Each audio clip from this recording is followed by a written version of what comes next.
Hello देवों के देव महादेव जी तीनों लोग के स्वामी विवाह भामाई की जय जी के साथ थे।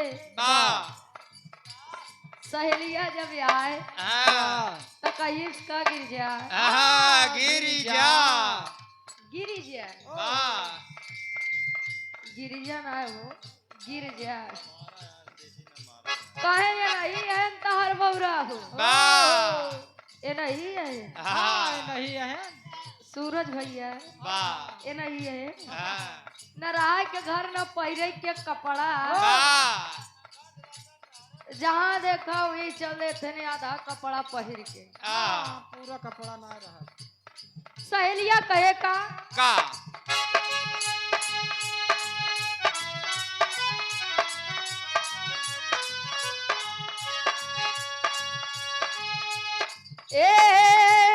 ए गिरजा हो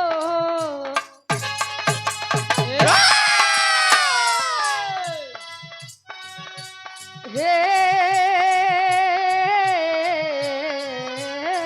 रानी हो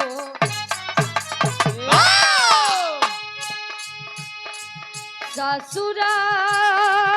में होई तो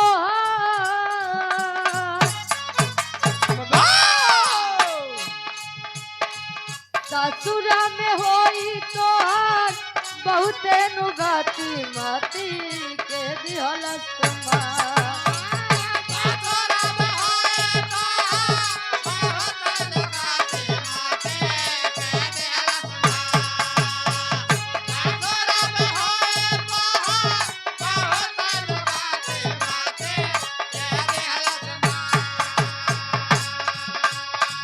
ससुरा में होई तोहर बहुते नुगाती माती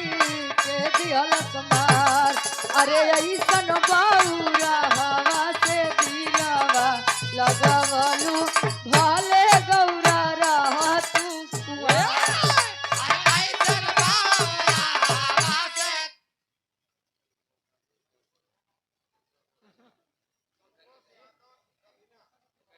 गधीना की पावन धरती से आप परम सम्मानित धर्म के चाचा जी श्री संतोष यादव जी उर्फ सर्वेश अच्छा उर्फ अखिलेश यादव संतोष यादव उर्फ अखिलेश यादव 101 रुपए का महान आशीर्वाद गोड़ छू के पहली बार कहे का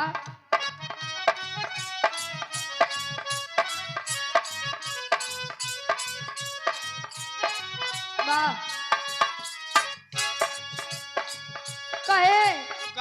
बताऊ कि देवों के देव महादेव जी हैं तीनों लोग के स्वामी है न रहा के घर न पहिरे के कपड़ा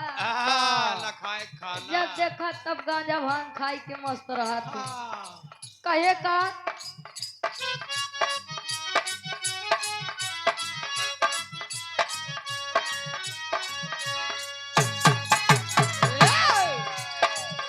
इनके रहे हाला हुए दुनिया के मालिक अरे दुनिया के मालिक हो देखही में लागे ले भिखारन हो राम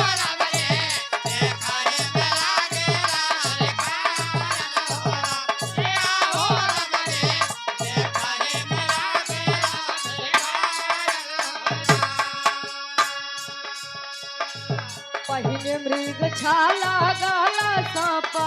वाके माला अरे सांपा वाके माला हो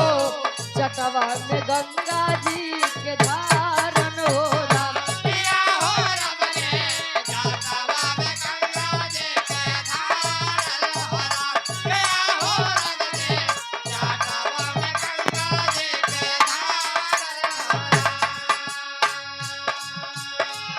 पतई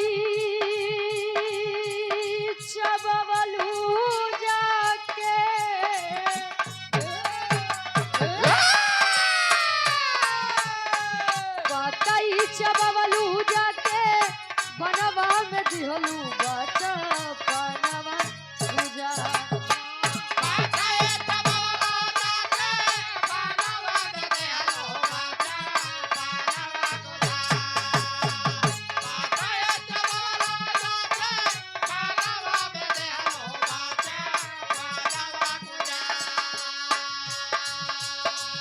पतई चबवलू जाके